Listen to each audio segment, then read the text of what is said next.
Alors, en quoi est-ce qu'on peut... Pourquoi parler de racisme d'État aujourd'hui dans un pays comme la France où il n'y a pas de loi raciale, comme il a pu y en avoir dans d'autres pays?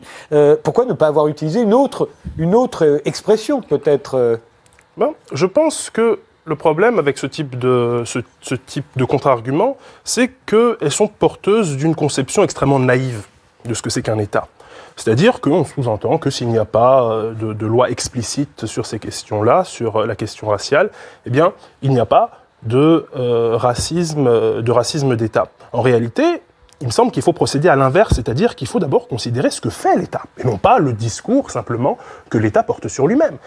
C'est ça qui explique les statistiques que j'ai données tout à l'heure, c'est ça qui explique les autres types de violences, les types de discriminations innombrables que subissent les populations issues de l'immigration notamment africaine. Et en réalité, quand on dit que on est dans une situation qui est absolument différente de celle de l'apartheid ou d'autres régimes de ce genre, je pense qu'en réalité, on commet un anachronisme.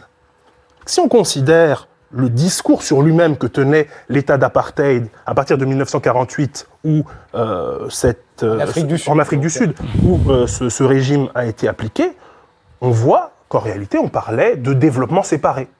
Et on avait, sur ce qu'était cette politique de développement séparé, toute une série de mots extrêmement sucrés pour dire ce que c'était, que ça permettait le bon voisinage, que ça permettrait l'unité du pays. En réalité, si vous écoutez ce que disait Hendrik Verwoerd, qui était le Premier ministre de l'État sud-africain à l'époque et le leader du Parti national qui a mis en place ces politiques, eh bien, vous entendez ces discours, vous vous dites, mais c'est à peu près le même discours que les hommes politiques tiennent aujourd'hui sur la laïcité ou sur la politique migratoire. Ce sont des choses qui permettent de rendre possible l'unité de la nation, qui permettent à chacun de s'épanouir dans la situation qui est la sienne, etc.